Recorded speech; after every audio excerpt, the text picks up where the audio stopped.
आधी बहुतांश मालमत्ता ट्रान्सफर केल्यानंतरच वाल्मिक कराड सरेंडर झाल्याचा दावा ठाकरे गटाचे नेते अंबादास दानवे यांनी केला।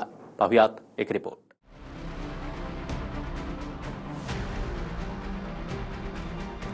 फरार असताना कराड आणि धनंजय मुंडेंच्या मालकीच्या अनेक संयुक्त मालमत्ता इतरांच्या नावे ट्रान्सफर केल्या गेल्याचा गंभीर आरोप अंबादास दानवे यांनी केलाय।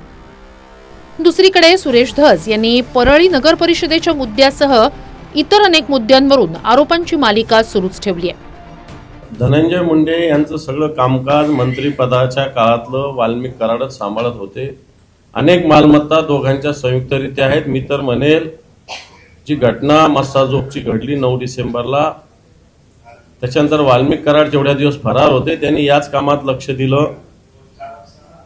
बऱ्याच मालमत्ता त्या भागातल्या नव्हे तर महाराष्ट्रातल्या वेगवेगळ्या नावावर ट्रान्सफर करण्यात आल्या।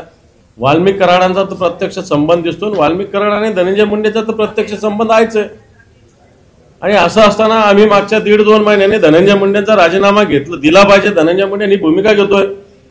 46 कोटी रुपयाची बिल विष्णू चाटे सारखा जो आरोपी आहे त्याच्या नावावरती उचलली गेलेली आहे। एकाच रस्त्यावरती 5-5 वेळा पैसे उचललेले।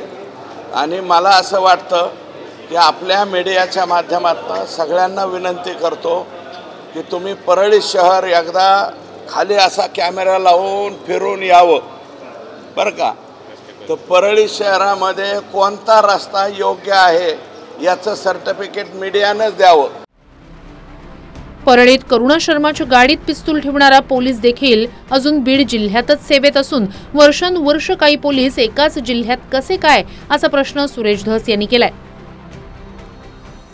करुणा मुंडे यांच्या गाडीमध्ये पिस्तूल ज्या पोलीस कर्मचाऱ्यांनी अधिकाऱ्यांनी ठेवलाय आणि तो साडीतला व्यक्ती कोण, हे स्कार्फवाले लोक पोलीस अधिकारी आहेत आणि ते आजही बीड पोलीस दलामध्ये आहेत।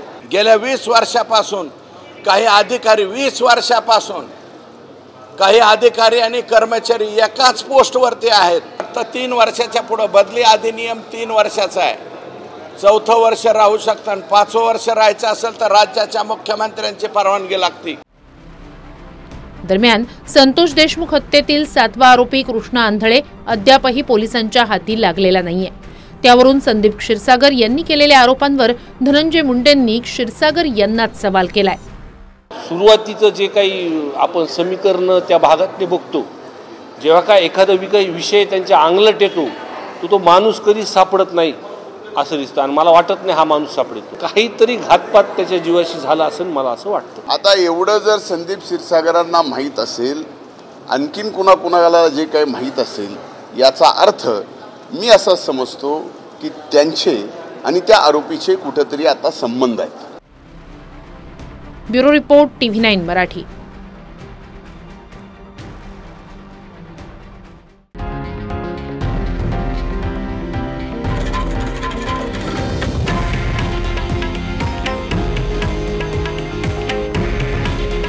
हे आहे देशातील नंबर 1 न्यूज नेटवर्क आणि आपण पाहत आहात TV9 मराठी।